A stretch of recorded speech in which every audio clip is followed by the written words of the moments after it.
GTM Podcast Buddhist Knowledge 38 Blessing of Life Blessing 12 Part 6 Hello everyone. You are listening to GTM Podcast on Buddhist Knowledge Series 38 Blessing of Life. Currently, we are on Blessing 12, almost at the end. Continue from where it left off. In this episode, we will talk about how the parents should also giving education to their child, so that way they can have the knowledge to be used in their life, make a living, and contribute a good people into society. If you have not listened to the previous episode just yet, please go back and listen to them first before you start on this episode for more understanding and enjoy the lesson. And also, don't forget to subscribe, like, and share if you find this knowledge is benefit to yourself, your friends, and family. Now, if you're all set, let us begin with our lesson today.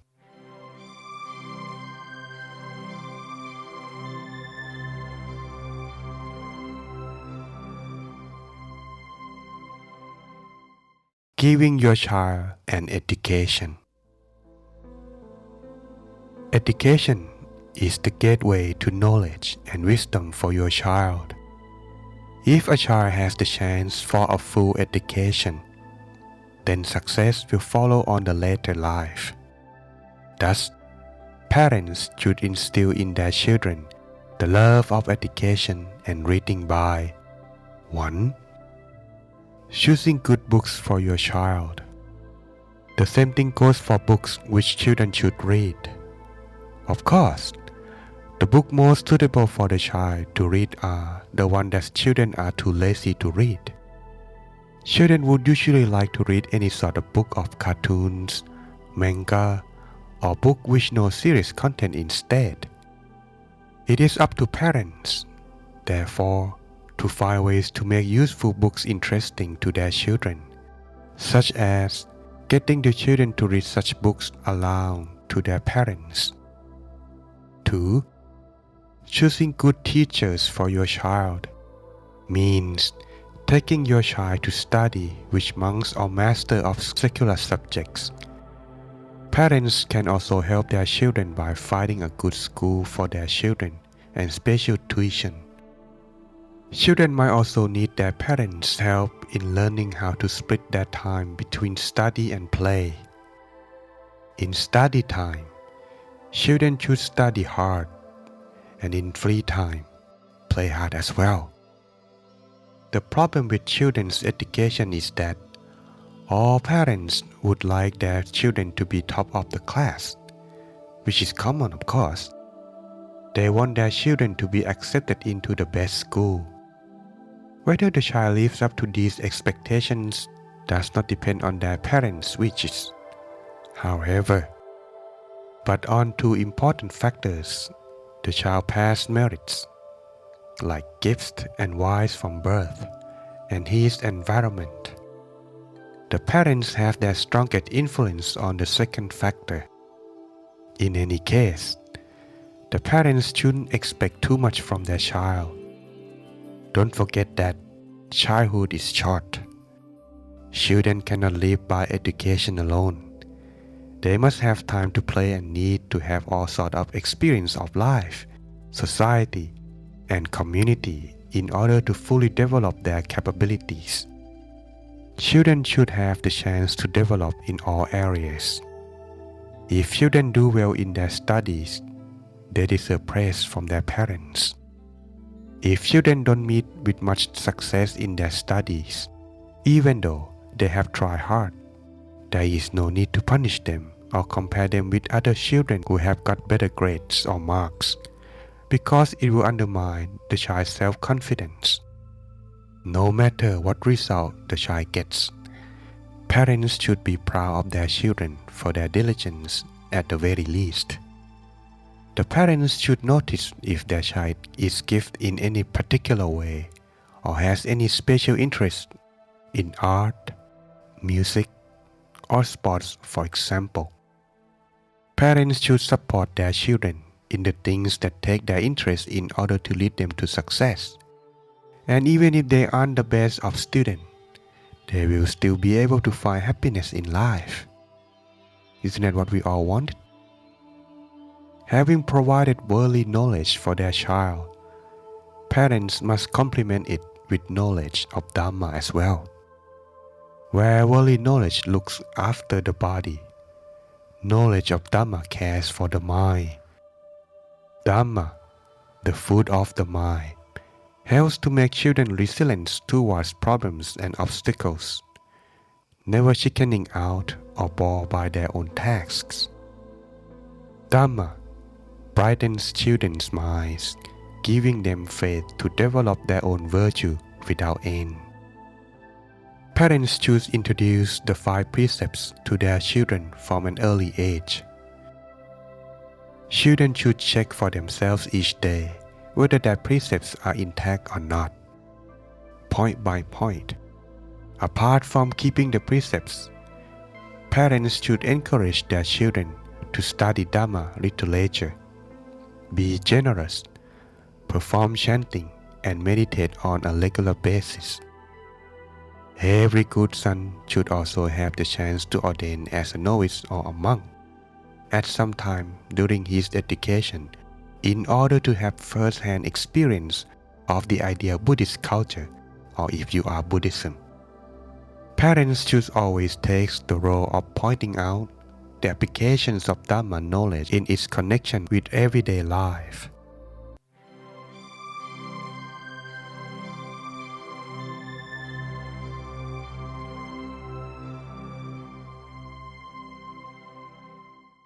Approving an appropriate marriage partner.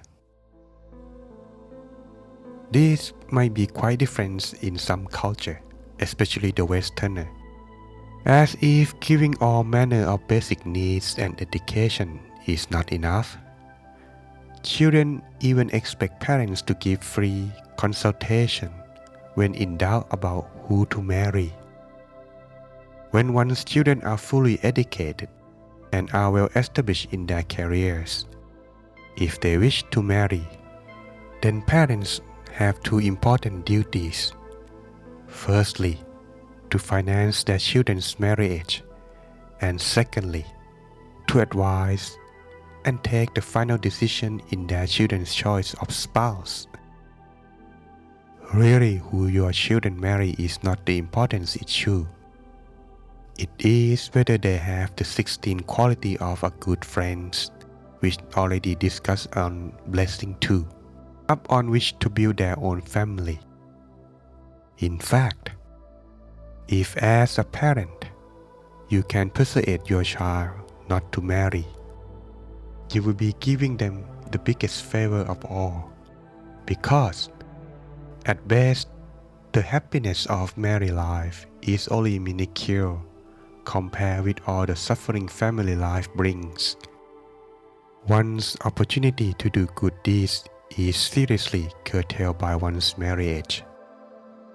The latter role of the parents is seen as unnecessary intervention by many modern society. But Buddhists still feel it is justified because the choice of a marriage partner is a very serious decision to make, and ideally should be at the discretion of someone with a lot of experience of the world.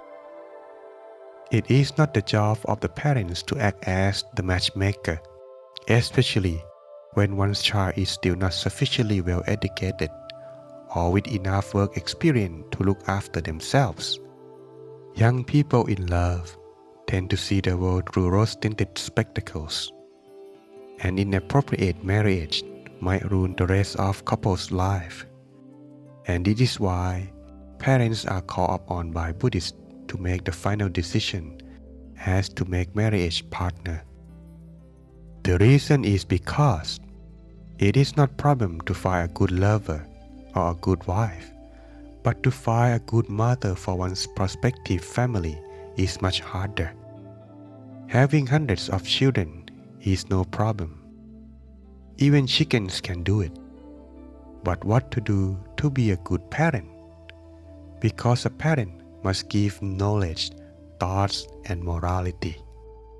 That a son and daughter leaves the final decision up to their parents is one way to repaying their debt of gratitude to them.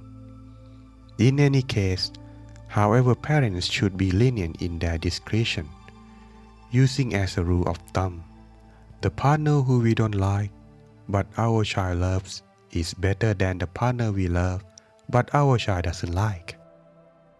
The only circumstances which may cause friction between the two generations is when one son or daughter falls in love with someone criminal or otherwise damaging to their future.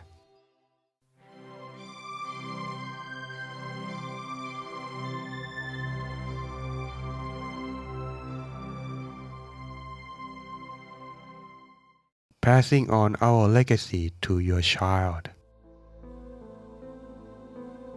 In non-Buddhist countries, where social values dictate that sons and daughters should expect to look after their parents in their own age, the expectation also arises that they shouldn't come asking for money either.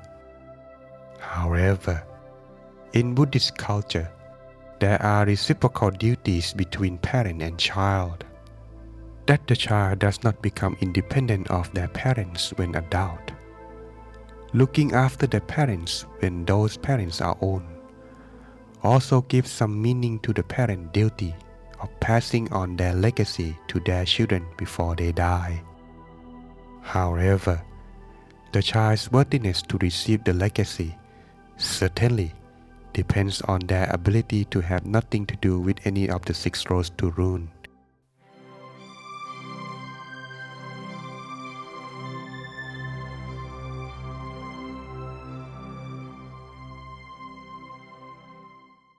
Summary: The art of bringing up children. Bringing up children can be divided into 3 periods. Firstly, to conceive a good child in the first place by living our own life in a virtuous way. Secondly, to look after the embryo while it is in the womb, making sure it receives no physical or spiritual trauma. Thirdly, after birth, to take care of the child's upbringing, not letting him do evil and encouraging him to do good by praise and remonstration, selecting good friends and books and setting a good example, giving him a decent education, helping choose a partner if he wants to marry, and lastly, passing on your inheritance to him at the appropriate time.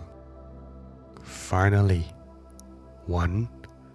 Love the child, but do not spoil him, otherwise he may get into a bad habits. 2. Don't love the child so much you don't dare to punish him. 3. Don't overlook your duty of being a teacher to your child. 4. Be lenient and not over fussy. 5. Give the child enough time.